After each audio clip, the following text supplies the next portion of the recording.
Nuestro objetivo es tratar el concepto de viscosidad de los fluidos, dando su definición y explicando la ley de la viscosidad de Newton, sus unidades, los tipos de fluido, flujo y de viscosidad.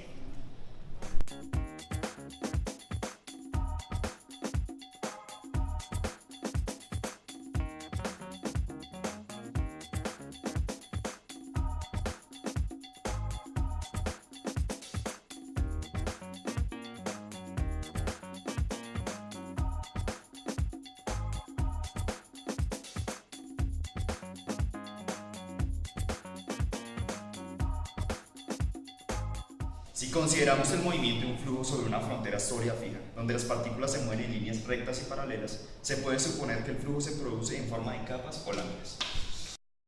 La ley de Newton establece que para ciertos fluidos el esfuerzo cortante sobre una interfaz, zona entre dos láminas, tangente a la dirección del flujo, es proporcional a la tasa de cambio de la velocidad y la separación de la interfaz, llamada tasa de formación. Al insertar la constante de proporcionalidad obtenemos la siguiente fórmula, donde μ se conoce como el coeficiente de viscosidad.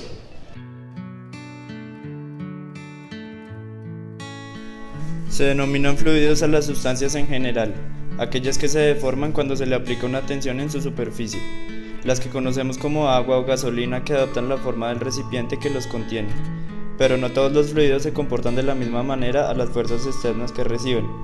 Esto se debe a la viscosidad que presentan y esto los clasifica en dos subgrupos, newtonianos y no newtonianos.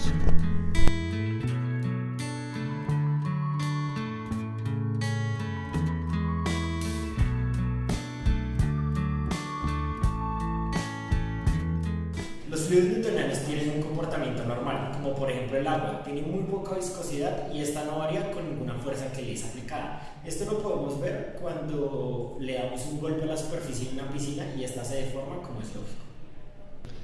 A medida que aumenta la temperatura de un fluido líquido, disminuye su viscosidad. Esto quiere decir que la viscosidad es inversamente proporcional al aumento de la temperatura. En el caso de los fluidos no newtonianos, estos tienen un comportamiento extraño. Este tipo de fluidos no cumplen con la ley de Newton de la viscosidad, que establece que la tensión cortante es directamente proporcional a la deformación de un fluido, y dicha viscosidad es mayor. Además, puede variar con las tensiones o fuerzas que se le aplican, lo que hace que se comporten en ocasiones como un sólido ante mayores fuerzas y como un líquido cuando la fuerza es menor.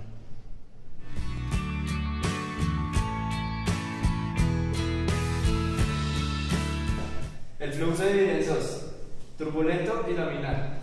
En el flujo turbulento el espesor es mayor a 5 milímetros y en el flujo laminar el espesor es menor a 5 milímetros.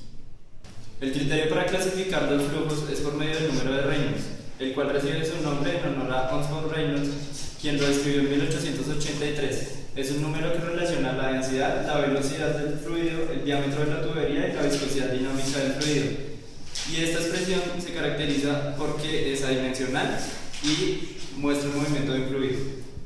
El número de Reynolds para el flujo turbulento es mayor a 10.000 y para el flujo laminar es menor o igual a 2.100.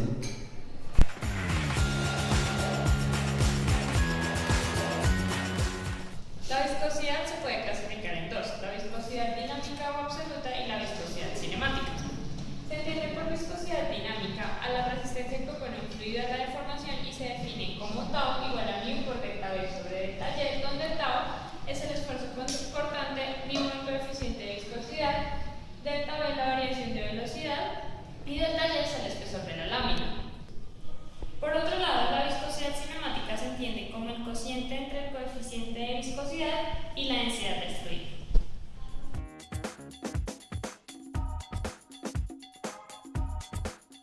La viscosidad tiene como dimensiones fuerza sobre longitud cuadrada por tiempo en el sistema gravitacional o masa sobre longitud por tiempo en el sistema absoluto.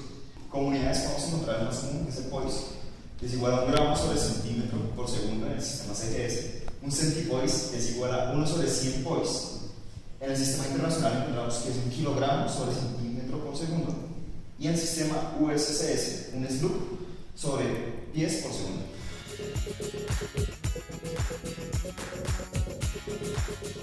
Se tiene un cilindro sobre una superficie como se ve en la figura. Entre la superficie y el cilindro hay una capa de líquido con viscosidad μ y dicho cilindro gira a una velocidad angular constante W determinada. La separación entre el cilindro y la superficie es y el radio del cilindro es constante e igual a R. El objetivo de este ejercicio es hallar el torque T que se debe aplicar para mantener el cilindro girando. La expresión para el esfuerzo cortante es: se tiene que el esfuerzo es igual a un diferencial de fuerza sobre un diferencial de área. De la anterior ecuación se deduce que, al ser una distancia de separación pequeña, se puede establecer que, al tener en cuenta el análisis diferencial expuesto en la siguiente figura, podemos deducir que, reemplazando los valores de dA y du sobre dy en df, resulta que, para hallar el torque se requiere de la ecuación diferencial para el torque, la cual es: integrando para hallar el valor de t. A continuación se presenta la ecuación de la viscosidad en función del torque, la velocidad angular, la separación y el radio del cilindro.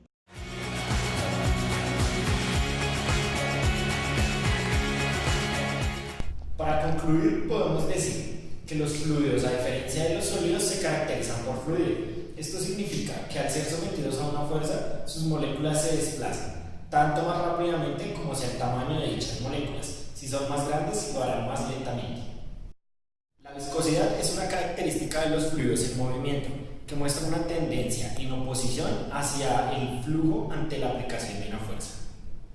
Cuanta más resistencia ponen los líquidos a fluir, más viscosidad poseen. Cuando la viscosidad es muy grande, el rozamiento entre las capas adyacentes es pronunciado y el movimiento, por lo tanto, resulta débil. A mayor temperatura, el valor de la viscosidad va a disminuir. Los fluidos no viscosos se denominan ideales, pues todos los flujos algo de viscosidad tienen. Los fluidos con menor viscosidad casi ideal son los gases. En un gas, la magnitud de las fuerzas cohesivas entre las moléculas es muy pequeña, por lo que la causa predominante de la viscosidad es la transferencia de la cantidad de movimiento molecular.